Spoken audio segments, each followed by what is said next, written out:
High student, তোমরা কেমন আছো? আশা করি তোমরা সবাই ভালো আছো। সবাই ঘরে থাকবে, সুস্থ থাকবে। আর যে ভিডিওগুলো দিচ্ছি সেই ভিডিওগুলো দেখবে। কিন্তু জানি ভিডিওর মাধ্যমে এভাবে পড়া হয় না, কিন্তু কিছু করার নেই। দেশের যে পরিস্থিতি, ঘরে থেকেই এভাবে ভিডিও দেখবে। আমরা প্রতিদিন ভিডিও পাঠাবো, এই ভিডিওগুলো দেখবে।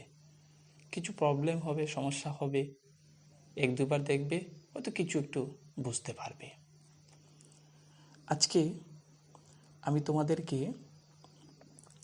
পঞ্চম শ্রেণীর বাংলার 5 নম্বর পাঠের 35 নম্বর পৃষ্ঠা মহৎ লোকের মহৎ কথা গল্পটি পড়াবো। তোমরা সবাই 35 নম্বর পৃষ্ঠা বের করে আমার সঙ্গে মেলাবে। আমি পড়ছি, তোমরা লাইন বাই লাইন মিলিয়ে যাবে। মহৎ লোকের মহৎ কথা। নতুন ডাক্তার হয়েছেন, তার চিকিৎসা খুব ভালো। ব্যঙ্গ করে দুজন মানুষ কয়েকজন রোগীকে একথা বলে রাস্তার পাশের ঘরটি দেখিয়ে দিলেন। সেই রোগীদের অনুসরণ করে নতুন ডাক্তারের কাছে আরও রোগীর সংখ্যা বাড়তে লাগলো।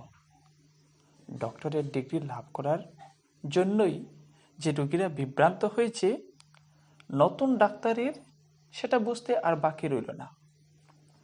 নতুন ডাক্তারও কোনো কাজে পিছিয়ে যাওয়ার ব্যক্তি নন, তিনি ছিলেন প্রখর বুদ্ধিদীপ্ত ব্যক্তি।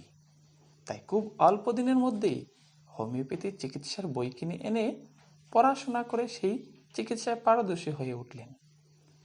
রোগীদের তিনি রোগ নিরাময়ের জন্য নানা ধরনের বিধান বিধিও দিতে শুরু করলেন। অবশেষে এই ব্যক্তির কর্মস্পৃহা দেখে যারা ব্যঙ্গ বিদ্রুপ করেছিলেন তারা অবাক হয়ে গেলেন এবং ধীরে ধীরে তিনি সকলের শ্রদ্ধার পাত্র হয়ে উঠলেন। এই ডাক্তারই হলেন ডক্টর বাণীকান্ত কাকতি। প্রকৃত অর্থে তিনি ছিলেন ভাষা বিজ্ঞানের ডক্টরেট ডিগ্রিধারী। নিষ্ঠা ও সাধনার বলে মানুষ যে সুখ্যাতি অর্জন করতে পারে তা আমরা ডক্টর বাণীকান্ত কাকতির জীবন থেকেই শিখতে পারি।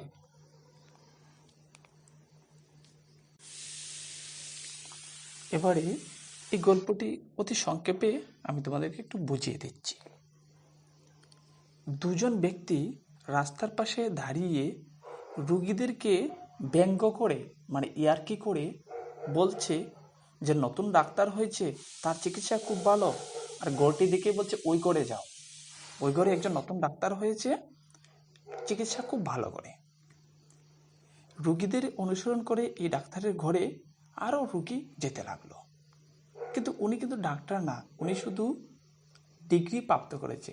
পিএইচডি হলো একটি ডিগ্রি আর কি, যে ডিগ্রি করার পরে কিন্তু ডাক্তার মানে রুগীদেরকে চিকিৎসা করা যায় না, রুগীদেরকে চিকিৎসা করার জন্য উপযুক্ত নয়।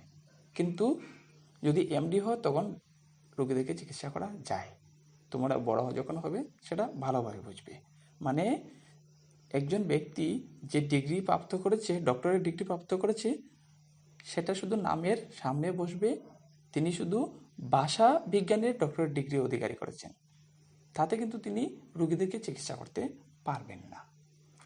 তাই দুজন ব্যক্তি ও ডক্টরেট ডিগ্রির দেখে ব্যঙ্গ করে রোগীদেরকে ওনার বাসাতে পাঠাচ্ছে যে যাও, উনি খুব ভালো চিকিৎসা করে। রোগীর সংখ্যা ওনার ঘরে খুব বাড়তে লাগলো। ব্যক্তিও, ডক্টরেট ডিগ্রি প্রাপ্ত ব্যক্তিও বুঝতে পারলেন যে ওনার ডিগ্রির কথা সবাই জেনে গিয়েছে। তাই তিনিও প্রখর বুদ্ধি দীপ্ত ব্যক্তি ছিলেন। তিনি কি করলেন, তিনি একটি হোমিওপ্যাথি চিকিৎসার বই কিনে এনে পড়াশোনা করে সেই রোগীদেরকে চিকিৎসা করতে লাগলেন। তিনি কিন্তু আসলে কিন্তু ডক্টর নয়, তিনি কিন্তু ভাষা বিজ্ঞানের ডক্টর ডিগ্রি লাভ করেছেন, তাতে কিন্তু রোগীদেরকে চিকিৎসা করা যায় না। তো রোগী দেখে উনি একটি হোমিওপ্যাথি চিকিৎসার বই কিনে এনে পড়াশোনা করে রোগীদেরকে চিকিৎসা করতে শুরু করলো। তারপরে তিনি রোগীদেরকে বিভিন্ন ধরনের বিধান পালনের কথাও বলতে শুরু করলেন। ধীরে ধীরে রুগীদের অনেক ভালো হচ্ছে। অবশেষে ওই কর্মস্পৃহা দেখে যে দুজন ব্যক্তি ব্যঙ্গ করে রুগীদেরকে ওনার কাছে পাঠিয়েছিল, ওরা অবাক হয়ে গেছে যে এ কি, যার কাছে আমরা ব্যঙ্গ করে পাঠাচ্ছি ওর তো খুব ভালো রুগীদেরকে চিকিৎসা করছে। তারপরে ওই ডক্টরেট ডিগ্রি অধিকারী ব্যক্তি সকলের কাছে শ্রদ্ধার পাত্র হয়ে দাঁড়ালেন। এই ডাক্তার হলেন ডক্টর বাণীকান্ত কাকতি। প্রকৃত অর্থে তিনি রোগীদেরকে চিকিৎসা করার যে ডক্টরেট ডিগ্রি, ওই ডিগ্রি প্রাপ্ত করেননি, তিনি করেছিলেন ভাষা বিজ্ঞানের ডক্টরেট ডিগ্রি। তো নিষ্ঠা ও সাধনা বলে মানুষ যে কাজ করে তাতে যে মানুষ সুখ্যাতি বা সফল অর্জন করতে পারে, এটা আমরা ডক্টর বাণীকান্ত কাকতির জীবন থেকেই শিখতে পারি। তো তোমরাও এই যে ভিডিওটি বানালাম সেটি দেখবে, বারে বারে দেখবে। হয়তো নিষ্ঠা ও মনোযোগের সহিত যদি দেখো তো তোমরাও কিছু না কিছু বুঝতে সফল হবে। ঠিক আছে? তো এই যে যার এই মহৎ লোকের গল্পটি আমরা শুনলাম, ওই ব্যক্তি হলেন ইনি। ওনার জন্ম হয়েছিল 1894 সালের নভেম্বর মাসে বরপেটা বাহিকুড়িয়া। পিতার নাম ললিতরাম কাকতি। ইনি হলেন ডাক্তার বাণীকান্ত কাকতি। ঠিক আছে, বাই। ভালো থেকো। পরবর্তী ভিডিওতে আবার তোমাদের সঙ্গে কথা হবে।